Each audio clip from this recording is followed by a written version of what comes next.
إن الله وملائكته يصلون على النبي يا أيها الذين آمنوا صلوا عليه وسلموا تسليما. اللهم صل على سيدنا ومولانا محمد وعلى آل سيدنا ومولانا محمد وعلى آله وأصحابه وبارك وسلم كثيرا كثيرا. أعوذ بالله من الشيطان الرجيم. بسم الله الرحمن الرحيم. أحل لكم ليلة الصيام الرفث إلى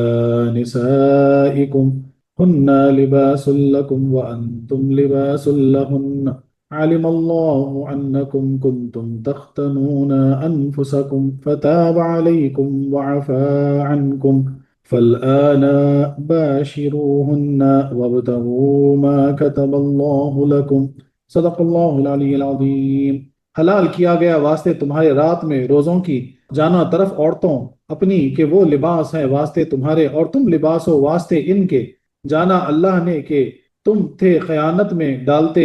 جانو اپنی کو، پس توبہ قبول کی اور پھر تمہارے اور معاف کیا تم سے، تو اب جمع کرو ان سے، تلاش کرو وہ جو لکھا اللہ نے واسطے تمہارے۔ اور تفسیر جو لکھا جاتا ہے وہ ایسے ہے کہ روزوں کی راتوں میں اپنی عورتوں کے پاس جانا تمہارے لیے حلال ہوا، وہ تمہاری لباس ہیں اور تم ان کا لباس۔ اللہ نے جانا تم کو اپنی جانوں کو خیانت میں ڈالتے تھے، اس نے تمہاری توبہ قبول کی اور تمہیں معاف فرمایا، تو اب ان سے صحبت کرو اور طلب کرو جو اللہ نے تمہارے نصیب میں لکھا ہو۔ اس آیت کا پچھلی آیتوں سے چند طرح تعلق ہے۔ پچھلی آیت میں رب نے اپنے قریب ہونے کی دلیل یہ بیان فرمائی تھی کہ ہم دعا مانگنے والے کی دعا قبول کرتے ہیں۔ اب اس کی دوسری دلیل یہ بیان ہو رہی ہے کہ ہم تمہارے اندرونی حالات کی بھی خبر رکھتے ہیں، کہ جنہوں نے روزے کی راتوں میں اپنی بیویوں سے جماع کیا ہم کو معلوم ہو گیا۔ پچھلی آیت میں خبر دی گئی تھی کہ ہم دعا والوں کی دعا قبول کرتے ہیں۔ اب اس وعدے کا ظہور ہے کہ مسلمانوں نے رمضان کی رات میں جماع جائز ہونے کی خواہش کی، ہم نے ان کی آرزو پوری کر دی۔ پچھلی آیتوں میں فرمایا گیا تھا کہ تم پر روزے ویسے ہی فرض کیے گئے جیسے کہ پچھلی امتوں پر فرض تھے۔ اب فرمایا جا رہا ہے کہ ہاں اتنا فرق کر دیے ہیں کہ ان کے لیے روزوں کی راتوں میں عورتوں سے جماع حرام تھا، تمہارے لیے حلال کیا گیا ہے۔ اس آیت کا شان نزول یعنی آیت کب نازل ہوئی تھی کہ اگلی شریعتوں میں افطار کے بعد سے عشاء تک کھانا پینا اور عورتوں سے جماع کرنا حلال تھا، یعنی ہمارے سے پہلے جو امتیں گزری ان پر جو روزوں کا حکم تھا وہ ایسا تھا کہ جو ہے مغرب سے عشاء تک جو ہے نا کھانا پینا اپنی بیوی کے پاس قریب جا سکتے تھے، اس کے بعد منع تھا۔ بعد نماز عشاء یہ سب چیزیں رات میں بھی حرام ہو جاتی تھی۔ شروع اسلام میں بھی یہی حکم رہا۔ پھر سرما ابن قیس انصاری رضی اللہ عنہ کا واقعہ پیش آ جانے پر صبح تک کھانا پینا درست ہوا، جس کی تفصیل واقعہ اسی آیت کریمہ کے اگلے جز میں آ رہا ہے، یعنی آگے کی آیت میں ہم گفتگو کریں گے اس کے اوپر۔ لیکن کسی صحابہ کا جو واقعہ گزرا اس کی وجہ سے، صحابی کا جو واقعہ گزرا اس کی وجہ سے جو ہے نا راتوں میں کھانا حلال ہو گیا، ورنہ عشاء تک ہی اس کی اجازت تھی۔ پھر واقعہ یہ پیش آیا کہ ایک دفعہ عمر رضی اللہ عنہ اور دیگر صحابہ کرام نے عشاء کی نماز کے بعد اپنی بیوی سے جماع کر لیا۔ عمر رضی اللہ عنہ نے جب غسل کیا تو رونے لگے اور اپنے کو ملامت کرنے لگے۔ پھر حضور علیہ السلام کی خدمت میں حاضر ہو کر عرض کیا کہ یا رسول اللہ، میں آپ کی بارگاہ میں اپنے خطا کار نفس کی معذرت کرتا ہوں، میں نے عشاء کے بعد اپنی بیوی سے جماع کر لیا۔ حضور علیہ السلام نے فرمایا کہ اے عمر، تمہارا یہ کام نہ تھا۔ اس پر کچھ دوسرے حضرات بھی کھڑے ہوئے ہو کر معذرت کرنے لگے کہ ہم سے بھی یہ خطا ہو گئی۔ یہ آیت کریمہ اتری جس میں گزشتہ خطا کی معافی اور آئندہ کے لیے صبح تک جماع کی اجازت دے دی گئی۔ تفسیر کبیر میں لکھا ہوا ہے، در منصور میں لکھا ہوا ہے، روح البیان میں بھی جو ہے نا لکھا ہوا ہے۔ تو یہ اس کا شان نزول ہے کہ ایسا واقعہ پیش آنے پر جو ہے نا یہ آیت نازل ہوئی۔ اس وقت جانے بہت سارے صحابہ کرام ٹھہر کے معذرت کرنے لگے سرکار سے، تو یہ آیت نازل ہوئی۔ احل لکم لیلۃ الصیام، احل ہلون سے بنا ہے جس کے معنی ہے کھل جانا۔ جائز کاموں کو حلال اور زمین حرم کے ماں سوا کو حل اسی لیے کہتے ہیں کہ ان پر سے پابندی ہٹا دی گئی۔ یہاں احلہ اگرچہ ماضی ہے لیکن اب حلال فرمایا مراد ہے، یعنی پہلے وہ چیز جائز نہیں تھی، حرام تھی، اور اب جو ہے نا کھل گئی وہ چیز، یعنی اس کو حلال قرار دیا گیا۔ جیسے کتبہ علیکم میں تھا، لکم میں سارے ہی مسلمانوں سے خطاب ہے، اور لام نفع کا ہے، یعنی یہ حکم تمہارے نفع کے لیے ہے۔ لہٰذا روزوں کی راتوں میں نہ تو صحبت تم پر حرام ہے نہ فرض، بلکہ محض مباح و جائز ہے، کیونکہ حرام میں نہ کرنے کی پابندی ہوتی ہے اور فرض میں کرنے کی پابندی۔ ان پابندیوں سے تم پر تنگی ہوگی، اور مقصد کیا ہے کہ میں تم پر آسانی کرنا، یعنی نہ فرض کر دیا گیا نہ روک دیا گیا، بلکہ تمہاری فطرت پہ چھوڑ دیا گیا، تمہاری یعنی تمہاری مرضی۔ اگر رمضان کے مہینے میں اپنی بیوی کے پاس قریب جاتے ہیں اس نیت سے کہ صالح اولاد پیدا ہو، نیک اولاد پیدا ہو، تو پھر وہ اور یعنی تمہاری جو ہے نا مقصد بھی ہو سکتا ہے اللہ پورا کرے۔ لیلۃ الصیام، یہ وہ رات مراد ہے جس کی صبح کو روزہ ہو، لہٰذا 30ویں شعبان کی رات اس میں داخل ہے۔ یعنی شعبان جب ختم ہوتا اور آخری دن شعبان کا رمضان کا چاند نظر آ گیا تو وہ جو رات ہوتی شعبان کی وہ بھی جو ہے نا اس میں شامل ہے، کہ اس کے بعد روزہ ہے، اور 30ویں رمضان کی رات اس سے خارج، کیونکہ اس کی صبح عید ہے، اور 30ویں رمضان کی جو آخری رات ہوتی ہے وہ اس سے خارج ہے۔ لیلۃ الصیام جو لفظ ہے اس میں۔ بعض علماء نے فرمایا کہ یہاں لیل بمانے جمع ہے کیونکہ چند روزوں کی راتیں بھی چند ہوں گی۔ بعض نے کہا کہ اس سے مراد جنس ہے، تفسیر کبیر میں لکھا ہوا ہے۔ لیلۃ الصیام ظاہر یہ ہے کہ یہ اہلہ کا ظرف ہے، اور ممکن ہے کہ رفث کا ظرف مقدوم ہو، یعنی اے مسلمانوں تمہارے لیے روزوں کی رات میں حلال کیا گیا۔ الصیام میں الف لام عہدی ہیں، اور اس سے رمضان کے روزے مراد ہیں، کیونکہ نفلی روزوں میں تو پہلے سے ہی یہ پابندی نہ تھی۔ بولے جو اس میں جو جو الصیام جو لگایا گیا، جو الف بھی ہے، اس میں قید ہے رمضان کے روزوں، یعنی یہ حکم جو ہو رہا رمضان کے روزوں کے لیے خاص ہو رہا، نفلی روزوں کے لیے تو ویسے ہی پابندی نہیں تھی، صرف رمضان میں تھی۔ رمضان میں اگرچہ اور عبادتیں بھی ہوتی ہیں، تراویح، اعتکاف، شب قدر کی عبادتیں وغیرہ، مگر چونکہ ان سب میں اصل مقصود روزے ہیں، اسی لیے اسے ماہ سیام کہا جاتا ہے۔ بولے بھائی رمضان کو ماہ سیام کیوں بولتے، روزے سے کیوں پکارتے؟ حالانکہ اس میں تراویح پڑھی جاتی، روزے یعنی رات میں قرآن خوانی بھی کی جاتی، بہت ساری عبادتیں کی جاتی، اعتکاف بھی بیٹھے جاتے، لیکن پھر بھی اصل مقصد رمضان کا روزے ہی ہیں، اسی لیے اس کو روزے والا مہینہ کر کے پکارا گیا، یعنی روزوں کا مہینہ۔ یہاں بھی سیام سے مراد سیام یعنی رمضان ہے۔ الرفث الی نسائکم، رفث کے لغوی معنی فحش بات کرنا ہے، یعنی کوئی فحش بات کرنے کو رفث کہتے ہیں، جو سب کے سامنے نہ کی جا سکے۔ اصطلاح میں عورت سے جماع کی باتیں کرنا رفث کہلاتا ہے، گرامٹیکلی جو ہے نا اس کو، یعنی رفث کی باتیں کرنا یعنی جماع کی باتیں اپنی عورت سے کرنا، اس کو رفث کہتے ہیں، مگر یہاں جماع ہی مراد ہے، کیونکہ پہلے یہی حرام تھا نہ کہ جماع کی باتیں، چونکہ اس میں جانے کے معنی بھی تھے، اس لیے بعد میں الا لایا گیا۔ نساءکم سے مراد اپنی بیویاں ہیں، یعنی تمہارے لیے رمضان کی راتوں میں اپنی عورتوں کے پاس جماع کے لیے جانا حلال ہے، اس لیے کہ ہن لباس لکم وانتم لباس لہن، لبسن سے بنا ہے، یعنی لہن یعنی لہن جو ہے، یا لباس لہن جو بنا لبسن سے بنا ہے، جس کے معنی ہیں ڈھانکنا اور چھپانا۔ دھوکے کو التباس اور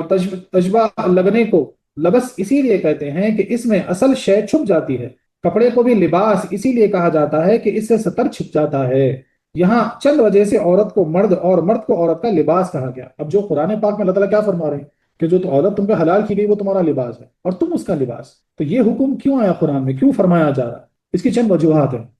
ایک، بوقت جماع ہر ایک دوسرے سے اس طرح ملتے ہیں جیسے بدن سے لباس۔ دوسرا، شوہر بیوی اور بیوی شوہر کے خفیہ راز ایسے چھپاتے ہیں جیسے بدن کو لباس، جیسے بدن ہمارے سطر کو، ہمارے بدن کو جیسا لباس اپنا کپڑا جو چھپا لیتا، اسی طریقے سے جو ہے نا میاں بیوی میں کچھ ایسی باتیں، ایسے راز ہوتے ہیں جو ایک دوسرے کو چھپا لیتے ہیں۔ تو یعنی کیا پتا چل رہا ہے کہ میاں بیوی کا جو رشتہ ہوتا وہ عیب پوشی والا رشتہ ہے، وہ ظاہر کرنا نہیں رہتا۔ جیسے آج کے زمانے میں سوشل میڈیا پہ ہو یا چیٹنگ پہ ہو یا شیخی بگانے پہ ہو، عورتیں جو ہے نا اپنی سہیلیوں سے، رشتہ داروں سے جو ہے نا اپنے میاں کے متعلق گفتگو کرتے ہیں، یا مرد جا کے اپنے دوستوں میں جو ہے نا گفتگو کرتا ہے، تو صرف واہیات پن ہے۔ حالانکہ قرآن میں اللہ تعالیٰ کیا فرما رہے ہیں، اصل میں تو تم عیب پوشی کرنے والے، تم ایک دوسرے کا لباس چھپانے والے ہو، تو اس کی ذرا حرمت رکھیں، اس رشتے کا پاس رکھیں۔ اپنے جو میاں بیوی کے جو مسئلے مسائل ہوتے ہیں وہ میاں بیوی ہی کے تحت تک رکھیں، اس کو جا کے جو ہے نا عورت اپنے سہیلیوں میں، رشتہ داروں میں، اپنی ماں سے ادھر ادھر جو ہے نا بکے، اور نہ مرد جا کے اپنے دوستوں میں شیخی بگا رہے، یہ حرکتوں سے باز آنا ہے۔ تیسری بات، عورت مرد کے لیے ایسی خاص رہتی ہے جیسے بدن کے لیے اس کا کپڑا۔ دیکھیں کیا کیسی پیاری بات ہے، یعنی اپنی عورت جو ہے نا اس کے لیے بہت خاص ہوتی ہے جیسے اپنا کپڑا، تو وہ چھپانے والی چیز ہے، ظاہر کرنے والی نہیں۔ چوتھی، عورت مرد کے اور مرد عورت کے عیبوں کو ایسے چھپا لیتے ہیں جیسے لباس بدن کے عیب، اور اگر نہیں چھپانے کا مطلب کیا معلوم ہے، وہ بدن دکھنے والی بات ہو جاتی، گندگی والی بات ہو جاتی۔ پانچواں، عورت کو مرد اور مرد کو عورت کی ہر وقت ایسی ضرورت ہے جیسے ہر موسم میں کپڑے کی، یعنی اللہ تعالیٰ نے اس رشتے میں ایک سکون پیدا کیا، ایک یعنی محبت پیدا کیا، ایک راحت، ایک دوسرے کے لیے امن پیدا کیا، تو اس کو تلاش کرنا ہے۔ چھٹا، مرد کی وجہ سے عورت اور عورت کی وجہ سے مرد تمام دنیاوی طعنے، الزام اور بہتان سے بچ جاتے ہیں۔ جب حلال رشتہ جڑ جاتا ہے تو پھر سارے بہتان، طعنے وغیرہ سے بچ جاتے ہیں۔ کنواری لڑکی اور کنوارے لڑکے کو ہر طرح عیب لگ سکتے ہیں، نکاح کی وجہ سے یہ دونوں ایسے محفوظ ہو گئے جیسے کپڑے کی وجہ سے سردی گرمی سے بدن۔ بولے جیسا سردی میں کپڑا، موٹا کپڑا یا گرم کپڑا بدن کو بچا لیتا، گرمی میں کپڑا جو ہے نا دھوپ سے بچا لیتا، بولے ایسے ہی نکاح، بولے مرد اور عورت کے بیچ کا جو رشتہ ہوتا نا اس کو ایک پاک صاف پاک ستھرا جو ہے نا، جیسا لباس پہنتے ویسا اس کو جو ہے نا عطا کرتا، ورنہ جو ہے نا ایک یعنی بالغ لڑکا ہو یا بالغ لڑکی ہو تو اسے بہت سارے عیب لگ سکتے جب تک کہ یہ نکاح نہ ہو، رشتہ نہ جڑے، اس لیے اس کی جو ہے نا خاصیت ہے۔ اسی لیے بعض علماء نے لباس کے معنی پردے کیے ہیں، یعنی بعض علماء کرام جو ہے نا لباس کے معنی پردہ بھی کرتے ہیں، کیونکہ اسی وجہ سے کہ پردہ کرتا ہے۔ بعض نے فرمایا کہ لباس سے مراد ہے سکون و اطمینان، جس کی تفسیر سورہ اعراف میں یوں کی گئی کہ لیسکن الیہا، سورہ روم میں فرمایا گیا لتسکنوا الیہا، رات کو بھی قرآن کریم نے لباس فرمایا ہے۔ وجعلنا اللیل لباسا، کہ وہ سکون و چین کا وقت ہے، یعنی وہ پیبان تمہارے لیے سکون و چین کا باعث ہے، اور تم ان کے لیے، اس میں اشارتاً فرمایا گیا کہ زوجین کو چاہیے کہ ایک دوسرے کے عیب پوش ہوں، یعنی کیا فرمایا جا رہا ہے؟ دیکھیے لباس کو جو ہے نا سکون کہا گیا، اس کا ترجمہ کہا گیا، رات کو بھی قرآن پاک میں کئی جگہ سکون کہا گیا، لباس سے پکارا گیا، تو مطلب کیا ہے کہ لباس جس طرح سے ہم کو سکونیت عطا کرتا ہے، دیکھو آپ کپڑے برابر پہنے ہوئے ہیں، سطح آپ کا ڈھکا ہوا ہے، ایک اطمینان میں رہتے، سکون میں رہتے، تو ویسے ہی جو ہے نا زوجین یعنی میاں کو بیوی سے، بیوی کو مرد سے جو ہے نا ایک پوشی کرنی چاہیے، جس طرح لباس جو ہے نا سطر کو چھپا لیتا ہے ویسے وہ ظاہر نہیں کرنا ہے، نبھانے کے ارادے سے نکاح کریں، نبھانے کے ارادے سے نکاح کریں، لہٰذا مرد اپنے لیے نیک خصلت دیندار بیوی اختیار کرے اور لڑکی دیندار مرد کو پسند کرے۔ موجودہ زمانے یعنی اب جو بولتے ہیں نا اب یہ زمانے میں سوشل میڈیا وغیرہ چل رہا، اس کی وجہ سے بہت جو ہے نا بہت زیادہ جو ہے نا گندگی ہے، لیکن جو حکم ہے وہ یہ حکم پردہ دار ہوں گی، پردہ پوش نہ ہوں گی، بولے اگر ایسا ظاہر کرنے والی ہوں گی تو پردے میں تو رہیں گی لیکن پردہ پوش نہیں ہوں گی، مطلب چھپائیں گی نہیں بات۔ علم اللہ، یہاں اللہ کے علم سے یا تو اس کا ازلی علم مراد ہے یا علم مشاہدہ، یعنی اللہ نے ازل ہی میں جان لیا تھا، یعنی یہ تبدیلی قانون وغیرہ طے شدہ پروگرام کے مطابق ہوا ہے، اتفاقاً یا اچانک نہیں ہوا۔ خلاصہ یہ ہے کہ دنیاوی بادشاہ اپنے قوانین اپنے بے علمی کی وجہ سے بدلتے ہیں، اولاً کچھ رکھ دیتے الٹا پلٹا ہوتا پھر اس کو چینج کرتے، دنیا میں جیسے قانون بنتے، لیکن رب کے یہاں یہ تبدیلی مخلوق کی مصلحتوں کی بنا پر ہوتی ہے، نہ کہ رب کی بے علمی کی بنا پر، معاذ اللہ، یعنی مخلوق کی مصلحت ہم کو آسانی دینے کے لیے اللہ تعالیٰ تبدیل کرتے حکم۔ یا تم سے جو خطائیں ہوئی ہوں وہ اللہ نے جان لی ہیں کہ انکم کنتم تختانون انفسکم، تختانون خیانت سے بنا ہے جس کا مادہ ہے خون، اس کے معنی ہے بے وفائی، حال کا بدلنا، امانت مار لینا، بدعہدی کرنا، یہ سارے معنی اس کے نکل سکتے ہیں، تفسیر کبیر میں لکھا ہوا ہے یہاں، یا بے وفائی کے معنی میں ہے یا امانت مارنے کے معنی میں، بعض نے فرمایا کہ خون افتعال میں آ کر ارادہ خیانت کے معنی میں ہے، تفسیر کبیر میں لکھا ہوا ہے، یا ماضی نہ تمام یا تو اپنے ہی معنی میں ہے یا بمعنی مستقل، روح البیان میں بھی لکھا ہوا ہے۔ انفسا کا زبر یا تو مفعولیت کی وجہ سے ہے یا فی کی پوشیدہ ہونے کی، اور اب تختانون کا مفعول یعنی لفظ اللہ یا تو پوشیدہ ہو گیا، یا یعنی اللہ نے ازل میں جانا تھا کہ اگر تم پر جماع حرام رہا تو تم اپنے نفسوں کے بارے میں اللہ سے بدعہدی کر بیٹھو گے یا اللہ کی امانت میں خیانت کر ڈالو گے، یا اللہ نے جان لیا کہ تم اپنے نفسوں کی خیانت کرتے تھے یا اپنے نفسوں کے بارے میں رب کی خیانت کرتے تھے کہ باوجود ممانعت کے اپنی بیویوں سے جماع کر لیتے تھے، خیال رہے کہ ہمارے نفس اللہ کی امانتیں ہیں اور گناہ اس امانت میں خیانت ہے،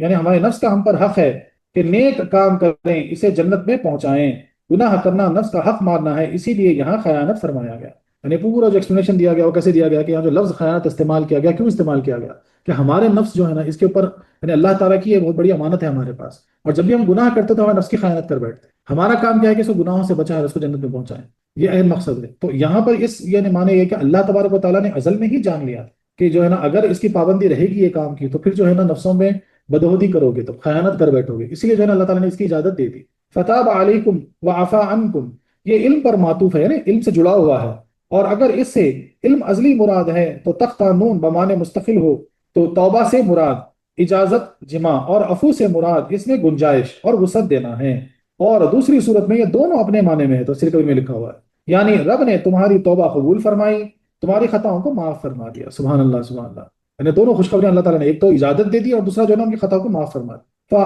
فلعان باشروہن، فے جزائیہ ہے اور علا نہ باشرو کا ظرف ہے، یعنی جو بولتے ہیں نا کنڈیشن، یعنی جو بولتے لگا ہوا ہے، باشرو بشرہ سے ہے جس کے معنی ہے ظاہری کھال، مباشرت کے معنی ہے کھال کھال سے ملانا، یہاں مراد جمع کرنا ہے، یہ امر وجوب کا نہیں بلکہ جواز کا ہے، یعنی جب کہ رب نے تمہیں اجازت دے دی تو تم اپنی بیویوں سے روزوں کی رات میں جمع کر سکتے ہو، خیال رہے کہ عمر میں ایک بار بیوی سے صحبت کرنا ضروری ہے، یہ کچھ ہدایتیں ہیں مرد حضرات کے لیے کہ خیال رہے کہ عمر میں ایک بار بیوی سے صحبت کرنا ضروری ہے، اس کا حق ہے کہ اس کے بغیر سخت نکاح کا دعویٰ کر سکتی ہے، نکاح کو توڑ سکتی ہے، اور قاضی مرد کو 1 سال کی مہلت علاج کے لیے دے کر 1 سال کے نامردی کی وجہ سے نکاح فسخ کر سکتا ہے، یعنی توڑ سکتے، ختم کر سکتے اس، اور کم از کم 4 ماہ میں ایک بار صحبت کرنا یعنی دیانتاً ضروری ہے کہ بلا وجہ دیر لگانا ممنوع ہے، اسی لیے ایلا کی مدت 4 ماہ ہے، جیسا کسی کے انتقال ہو جاتا ہے شوہر کا تو بیوی کو جو ہے نا 4 مہینے کی عدت اسی لیے لگائی گئی کہ یہ 4 مہینے کا جو ہے نا کچھ یعنی اللہ تعالیٰ کا ایک راز ہے کہ 4 مہینے میں کم سے کم ایک مرتبہ تو اپنی بیوی کے پاس آپ کو جانا لازمی ہے، اور حضرت عمر فاروق نے اپنی کسی سپاہی کو 4 ماہ سے زیادہ باہر رہنے کی اجازت نہ دی، اسی لیے عمر فاروق جب خلیفہ وقت تھے اس وقت کسی بھی اپنے سپاہی کو 4 مہینے سے زیادہ باہر نہیں جانے دیتے، آپ کوئی ایسا مشن نہیں دیتے جو 4 مہینے سے زیادہ ہو، اس سے زیادہ صحبت کرنے میں اپنی قوت کا لحاظ چاہیے، نقصان دہ حد تک نہ کریں۔ یہ ساری ہدایتیں مرد حضرات کے لیے۔ وَابْتَغُوا مَا كَتَبَ اللَّهُ لَكُمْ، یہاں ماں سے مراد یا اولاد ہے یا اپنی بیویاں، یا ان کے حیض و نفاس سے پاک ہونا، یا جماع کی جگہ یعنی فرج یا شب قدر یا رمضان کی با فراغت عبادت۔ اور کتبہ یا تو جعل کے معنی میں ہے، جیسے فَاكْتُبْنَا مَعَ الشَّاهِدِينَ، یا قضا یعنی فیصلہ، یعنی بمانے قدرہ تقدیر میں لکھا، یا اپنے معنی میں ہے جماع سے وہ اولاد تلاش کرو جو رب نے تمہارے نصیب میں لکھی، یا جماع ان عورتوں سے کرو جو تمہارے لیے حلال کی گئیں، یا اس حالت میں اور اس مقام میں کرو جو تمہارے لیے حلال کیا گیا۔ حیض و نفاس اور دبر میں نہ کرو، یا جماع کر کے بالفراغت شب قدر و رمضان کی عبادت تلاش کرو جس کا تمہارے لیے فیصلہ کیا گیا ہے، کیونکہ غلبہ شہوت سے تمہارا دل مطمئن نہ ہوتا۔ یعنی یہ ساری ہدایت یعنی کیا بتائی گئی کہ بھئی جو اللہ تعالیٰ نے تمہارے نصیب میں صالح اولاد رکھا، بولے وہ نیت سے وہ اولاد کی طلب میں جو ہے نا اپنی بیوی کے پاس رمضان کی رات میں جا سکتے ہیں، اور اس سے فراغت لے کے جو ہے نا پھر اپنا دل پورا عبادت میں لگائیں، ورنہ ہوتا کیا کہ شہوت میں لگا ہوا رہا ذہن تو عبادت ویسی نہیں ہوتی مثال کے طور پر۔ اور جبکہ جماع کی اجازت ہوتی تو تمہارے قلب کو سکون رہے گا جس سے تم بخوبی عبادت کر سکو گے۔ خیال رہے کہ نیک اولاد کے حاصل کرنے کے لیے صحبت کرنا ثواب ہے، اور اس کی دعا مانگنا سنت انبیاء ہے۔ ابراہیم علیہ السلام، زکریا علیہ السلام نے نیک فرزند کی دعائیں مانگی، حضرت مریم کی والدہ حنا نے ایک نیک بچے کی دعا مانگی، مگر یہ دعا اسی لیے ہو کہ بچہ دین کی خدمت کرے، ہمارے لیے صدقہ جاریہ ہو۔ اسی طرح اس لیے صحبت کرنا کہ اس سے دل کو سکون ملے، میسر ہو اور عبادت میں دل لگے، ثواب ہے۔ تفسیر کبیر تفسیر احمدی میں لکھا ہوا ہے۔ تو دیکھیں اللہ تبارک و تعالیٰ کی یعنی کیا شان ہے دین اسلام کی، ہر وہ کام میں جو حالانکہ تمہاری نفسانیت کا کام ہے لیکن اس میں بھی جو ہے نا اللہ تعالیٰ نے ثواب رکھے، اس میں بھی تمہارے دل کو سکون رکھے۔ خالی نیت پہ ہے کہ نیت اگر کرو کہ صالح اولاد کی نیت کی وجہ سے جو کام ہو رہا تو پھر وہ ثواب ہو گیا، نیت یہ ہے کہ مجھے عبادت میں دل میرا لگا رہے، سکون رہے، تو پھر وہ جو ہے نا عبادت ہو گئی۔ خلاصہ یہ ہے کہ اے مسلمانوں، تمہارے لیے روزوں کی راتوں میں اپنی بیویوں سے جمع کرنا حلال کیا گیا، کیونکہ وہ تمہارا پردہ ہے اور تم ان کا، یا وہ تمہارے دل کے چین ہے اور تم ان کے دل کی راحت۔ تم ایک دوسرے کے بغیر گزارا نہیں کر سکتے۔ رب جانتا ہے کہ تم اپنی جانوں کو خیانت میں ڈال لیتے یوں جان لیتے ہو، یعنی غلبہ شہوت سے جمع کر بیٹھے تھے اور پھر شرمندہ ہو کر توبہ کرتے تھے۔ اس نے تمہاری توبہ قبول کر لی اور گزشتہ خطاؤں کو معاف کر دیا اور آئندہ کے لیے جمع حلال فرما دیا۔ اب تم کو اجازت ہے کہ روزوں کی راتوں میں جمع کرو، مگر جانوروں کی طرح صرف شہوت پوری کرنے کے لیے نہ کرنا، بلکہ اولاد حاصل کرنے کے لیے یہ نیت کرنا کہ دلی فراغت حاصل ہو کہ رمضان کی عبادتیں اطمینان سے ہو سکے۔ اس نیت سے تمہارا جمع بھی عبادت اور باعث ثواب ہوگا، ورنہ گنہگار تو نہ ہوں گے مگر ثواب سے محروم ہوں گے۔ یہ اس کا خلاصہ ہو گیا اس آیت کے جز کا۔ اس آیت سے چند فائدے حاصل ہوئے۔ بڑوں کی خطا چھوٹوں کے لیے باعث عطا ہے۔ کیا سبحان اللہ، کیا پیاری بات ہے۔ یعنی ہمارے صحابہ کرام سے کچھ سرزد ہو گیا جس کی وجہ سے سب کو راحت مل گئی۔ دیکھو عمر رضی اللہ عنہ سے خطا جمع ہوا، اس کی برکت سے تا قیامت مسلمانوں کو آسانی حاصل ہوئی۔ تمام دنیا کا ظہور آدم علیہ السلام کی ایک خطا کی برکت سے ہوا۔ جس خطا کی بدولت رب کرم سے خطاب فرمائے وہ ہزار نیکیوں سے افضل ہے۔ سبحان اللہ، کیا پیاری بات ہے۔ جس خطا سے اللہ تعالیٰ یعنی اپنی رحمت سے اپنے کرم سے جو ہے نا خطاب کرے، یعنی ایک آیت نازل ہو گئی نا، اللہ تعالیٰ ڈائریکٹ بول دی کہ ہم نے تمہاری خطاؤں کو معاف کر دیے، پریشان مت ہو، اور یہاں سے پھر یہ عمل جو ہے نا حلال ہو گیا۔ تو جو کلام آیا بولے ایسی خطا جو ہے نا ہزار نیکیوں پر جو ہے نا افضل ہے۔ دیکھو عمر رضی اللہ عنہ سے ایک خطا ہوئی، رب ان سے کئی خطاب فرمائے، مانی کہ خوشخبری دی، ہم سدھا نیکیاں کریں، کچھ پتہ ہی نہیں لگتا، کوئی رسید ہی نہیں آتی، یقیناً وہ خطا ہماری نیکیوں سے افضل ہے۔ بے شک ہم اتنی جو ہے نا چیزیں کرتے لیکن پھر بھی جو ہے نا ہم رسید کا کوئی گارنٹی نہیں ہے نا۔ اور دیکھو یہاں ان کی خطا پر اللہ تعالیٰ سے اتنے خطاب ہوئے، اللہ تعالیٰ نے بار بار بول دیا چلو ہم نے معاف کر دیا، بولے ایکسیپٹ کر لیے، ہم جانتے تھے کہ جناب تمہارے جو ہے نا خیانت کر بیٹھو گے اس لیے ہم نے آسانی فرما دی، کئی خطاب ہو گئے۔ سبحان اللہ سبحان اللہ۔ رب تعالیٰ کا اکثر قانون یہ ہے کہ اپنے بندوں کو رعایتیں کسی مقبول کے طفیل دیتا ہے تاکہ قیامت تک کے مسلمان اس مقبول بندے کے احسان مند رہیں۔ یہ اللہ تبارک تعالیٰ کا خاص کرم ہے، اس لیے تو سارا قرآن بولے میرے حبیب کے ذریعے جانا، میں نے اپنے حبیب کے ذریعے تاکہ قیامت تک ہر امتی جو ہے نا آپ کا جو ہے نا احسان مند رہے۔ تو رب کا یہ دستور ہے کہ اپنے جو ہے نا مقبول بندوں کے ذریعے جو ہے نا رعایتیں بخشتا ہے، یعنی آسانی کرتا ہے۔ دیکھو رب جانتا تھا کہ اسلام میں رمضان کی راتوں میں عورتیں حلال رہیں گی مگر پہلے حرام رکھیں، پھر حضرت عمر رضی اللہ عنہ کے ذریعے حلال فرمائے۔ اسلام میں اولاً تیمم نہ تھا، حضرت عائشہ صدیقہ کا کہ ہار گم ہو جانے پر تیمم کی آیت نازل ہوئی۔ معراج میں اولاً نمازیں 50 فرض ہوئیں،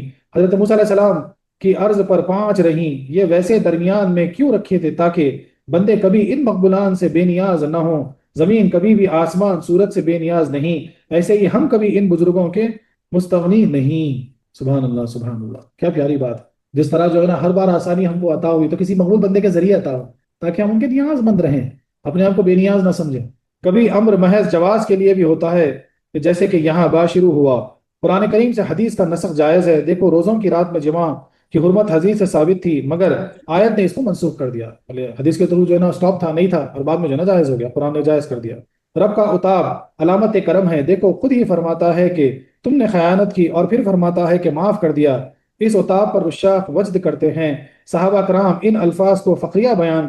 کرتے تھے، جو کبھی حضور نے ان سے بطور اتاب فرمائے۔ اللہ تعالیٰ پہلے اتاب یعنی غصے میں جلال میں بولے کہ تم نے خیانت کی، بعد میں پھر رحمت کرم فرما دیا کہ میں نے معاف کر دیا، اب جو جائز بھی کر دیا۔ تو ایسے ہی نبی کریم صلی اللہ علیہ وسلم کبھی کوئی صحابی کو اگر کچھ بات کہتے تھے نا، تو وہ خوشی سے تسلیم کرتے، اس کو بار بار کوٹ کرتے تھے اپنے صحابیوں کے ساتھ، بولے دیکھو سرکار نے میرے بارے میں ایسا بولے، تاکہ حضور سے بطور فرماتے تھے۔ حضرت ابو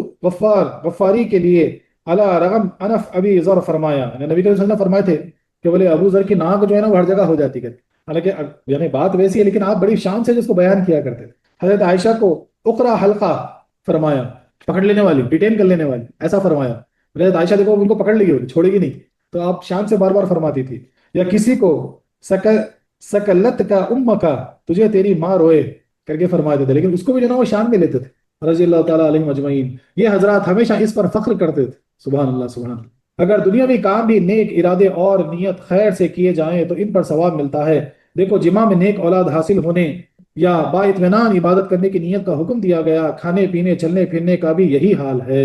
تو اگر تم یہ سوچ کے کھا رہے کہ اس سے میں نیک کام کروں گا، میں حلال کماؤں گا، اس سے جو ہے نا میں نیک مجھے جو ہے نا عبادت کرنے میں جو ہے نا فیسلٹی ہوگی، میں عبادت کر سکوں گا، تمہارا کھانا بھی عبادت۔ بولے تم چل رہے پھر رہے چل کے جا رہے، بولے چلو میں حلال کمانے کے لیے نکل رہا ہوں، میں نماز کے لیے جا رہا ہوں، تمہارا چلنا ہی عبادت۔ بولے ہاتھ اٹھا رہے کسی کی مدد کرنے کے لیے، اچھے کام کرنے کے لیے، حلال رزق کمانے کے لیے، تمہارا ہاتھ اٹھانا، ہاتھ سے کام کرنا عبادت۔ ہر چیز نیت پر ہے۔ گالیاں بکنا حرام ہے، کیونکہ اس میں جمع محل و جمع کے صاف صاف نام لیے جاتے ہیں۔ رب نے اس فعل کو کنایا سے بیان کیا، نہ کہ صاف صاف، یعنی اللہ تعالیٰ نے چھپی چھپی بات سے ظاہر کیے، ظاہر نہیں، اسی لیے جو ہے نا گالی وغیرہ بکنا گناہ ہے۔ ازل انزال یا باہر کرنا بلا وجہ منع ہے، کیونکہ جمع سے اولاد مقصود ہے، اور اس سے اولاد یعنی اولاد رکتی ہے، بولتے یعنی جو ضائع کرتے اپنی قوت، جو مرد حضرات ضائع کرتے ہیں، بولے اس سے اولاد ضائع ہوتی ہے۔ سبحان اللہ سبحان اللہ، اسی لیے جو ہے اس کو ضائع مت کیا کرو۔ صوفیہ کرام فرماتے ہیں حاضری بارگاہ کا زمانہ گویا ماہ رمضان ہے، یعنی اپنے یار کی بارگاہ میں حاضر ہونا، رب کی بارگاہ میں حاضر ہونے کا زمانہ ماہ رمضان ہے۔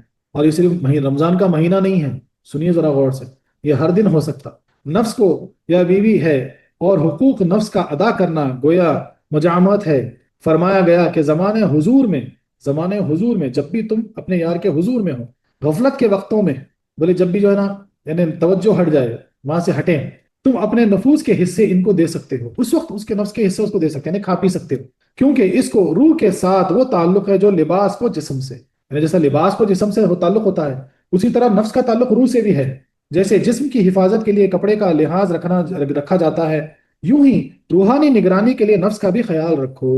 ورنہ نفس اگر ناپاک ہو تو روح کو بھی ستا دے گا، اس کو بھی جو ہے نا خراب کر دے۔ رب جانتا ہے کہ راہ طریقت طے کرنے کی حالت میں تم سے کبھی خطا بھی ہو جائے گی، یعنی اب تم جب راہ عشق میں چلو گے، سلوک میں چلو، طریقت میں جب تم چل رہے، ہو سکتا تم سے خطا بھی ہو جائے، رب جانتا ہے۔ اس کی معافی دی گئی، اور آئندہ کے لیے تمہیں اجازت ہے کہ باقاعدہ فنا کی حالت میں، بولے جب تم فنا کی حالت میں پہنچ جاؤ، کبھی دنیاوی حقوق بھی ادا کرو، کبھی دنیاوی حقوق بھی ادا کر لیا کرو، مگر اس کو ذریعہ تقوی سمجھ کر، اور یہ جان کر کہ معبود نے اپنے بندوں کے حقوق ادا کرنے کا حکم دیا، اور یہ اس کی رضا کا ذریعہ ہے۔ حضرت ابن العربی فرماتے ہیں یعنی وہ جو حقوق ادا کرنا ہے دنیاوی، وہ بھی یہ سوچ کے کرو کہ اس سے جو ہے نا اللہ کو میں راضی کر لوں گا، اس کا حکم اللہ نے مجھے دیا اس لیے میں کر رہا ہوں، اپنے نفس کے لیے نہیں، اپنی انا کے لیے نہیں، اپنے نام کے لیے نہیں۔ تب وہ حقوق کا ادا کرنا، دنیاوی معاملات، دنیاوی رشتوں کو نبھانا، وہ حقوق کا ادا کرنا بھی عبادت ہے۔ سبحان اللہ سبحان اللہ، کیا پیاری بات، واہ واہ واہ واہ۔ اور یہ بار بار یعنی آپ کیا فرماتے ہیں کہ راہ تصوف میں، راہ عشق میں چلنے والے جانتا ہے رب کہ تم سے غلطیاں ہو جائیں گی، سرزد ہو جائیں گی، کبھی غفلت ہو جائے گی، کبھی جو ہے نا یعنی تمہارا خیال ٹوٹ جائے گا، کبھی جو ہے نا تمہاری نظر نہیں ٹھہرے گی، کبھی بہت سارے شک و شبہات پیدا ہو جائیں گے، بولے یہ ہونے والا، لیکن رب نے کہا کہ ان سب سے میں نے تمہیں معافی دے دی۔ کب؟ اگر تم جو ہے نا اپنے آپ کو فنا کی راہ پہ گامزن رکھو، اس پہ لگائے رکھو، اور اس تصور سے ہر وہ کام کرو کہ میں یہ بھی کر رہا ہوں کیوں، اس کے قرب کے لیے، یہ بھی کر رہا ہوں کیوں، کیونکہ اس نے حکم دیا ہے، وہ مجھ سے، میرے کرنے پر وہ راضی ہو جائے۔ سبحان اللہ، کیا پیاری بات ہے۔ خلاصہ یہ کہ ترک دنیا کمال نہیں، اس لیے اسلام میں ترک دنیا کمال نہیں ہے، دنیا چھوڑ دینا جو ہے نا کمال نہیں ہے، ارے بیوی بچوں کو چھوڑنا کمال نہیں ہے، چھوڑ کے چلوں میں چلے جانا 3 3 مہینے 40 40 دن، یہ کمال نہیں ہے، اسلام یہ کمال دین میں نہیں ہے۔ کمال یہ ہے کہ دنیا کو دین بنا لیا جائے، کمال یہ ہے دنیا کو دین بنا لو، تمہارا ہر عمل جو ہے نا، اگر تمہاری نیت رب العالمین کی رضا، اس کا قرب اور اس کے حکم کے پابند ہو، تو پھر تمہارا ہر دنیاوی عمل بھی دین ہو جائے۔ سوچو، تمہارا چلنا پھرنا اٹھنا بیٹھنا کھانا پینا کپڑا پہننا، یہاں تک کہ تم کپڑا پہن رہے اچھا، اس وقت یہ سوچو کہ اللہ نے حکم دیا ستر چھپانے کے لیے، حسن اخلاق کے لیے، اپنے آپ کو اچھا ظاہر کرنے کے لیے، میں اس کی رضا کے لیے کروں گا، تو تمہارا کپڑا پہننا بھی عبادت ہو جائے گا۔ لہٰذا چاہیے کہ کبھی تو تاریک الدنیا ہو کر ملائکہ مقربین کی طرح عبادت میں مشغول رہیں۔ تو بولتے کبھی کبھی کیا ہے، تاریک الدنیا یعنی رات میں جو ہے نا سب چھوڑ چھاڑ کے خاموشی میں جو ہے نا اس کی عبادت میں لگ جاؤ، جیسے فرشتے ہمیشہ اس کی عبادت میں کچھ لگے ہیں، یہ ایک طریقہ، یہ ہے روزہ، یہ ہے روزہ۔ اور کبھی دنیا میں مشغول ہو کر، اور کبھی دنیا میں مشغول ہو گئے ملائکہ مدبرین کی طرح دنیاوی انتظام کریں، یہ ہے روزے کی رات۔ بولے جس طرح کئی فرشتوں کو اللہ تعالیٰ نے انتظام پہ لگا کے رکھے، تمہارا کام پانی برسانا، تمہارا کام ہوائیں چلانا، تمہارا کام جو ہے نا وہی پہنچانا، تمہارا کام جو ہے نا ممبر سنبھالنا، تمہارا کام عرش اٹھانا، تو ان کی طرح اگر تم دن میں جو ہے نا دنیاوی کاموں میں جو ہے نا مصروف ہو رہے ان کی طرح، اور یہ سوچ کر کہ اللہ کے حکم سے اللہ کی رضا کے لیے میں کروں، تو پھر وہ روزے کی رات ہوگی۔ یعنی حقیقتاً ہر دن تمہارا روزہ ہو سکتا ہے، یہ روزے کا راز ہے کہ رات میں قنوت میں خاموشی میں تنہائی میں اس کے ذکر و فکر میں جو ہے نا مشغول ہو جانا، یہ روزہ ہو گیا۔ اور دن میں دنیاوی معاملات ادا کرنا، یہ اس لیے ادا کرنا کہ اس کے حکم سے ہے، اس لیے ادا کرنا کہ میں جو ہے نا اس کا قرب حاصل کر سکوں اور خیر کر سکوں اور چار کا بھلا کر سکوں، مثال کے طور پر یہ سوچ کر تم جب کرو گے تو وہ روزے والی رات جیسی ہو گئی، جہاں پر اپنے نفس کا جو ہے نا کھا پی لینا مزہ بھی کرنا اٹھانا یہ جائز ہے۔ سبحان اللہ سبحان اللہ، تو یہ اصل میں حقیقی روزہ ہوا۔ تو رمضان میں یہ روزہ تو سال کے 365 دن یہ روزہ رکھا جا سکتا، اس صورت میں ہر وقت عابد ہی رہے گا، ہر وقت روزے دار ہی رہے گا، ہر وقت عبادت گزار ہی رہے گا۔ سبحان اللہ سبحان اللہ۔ وآخر دعوانا أن الحمد لله رب العالمين.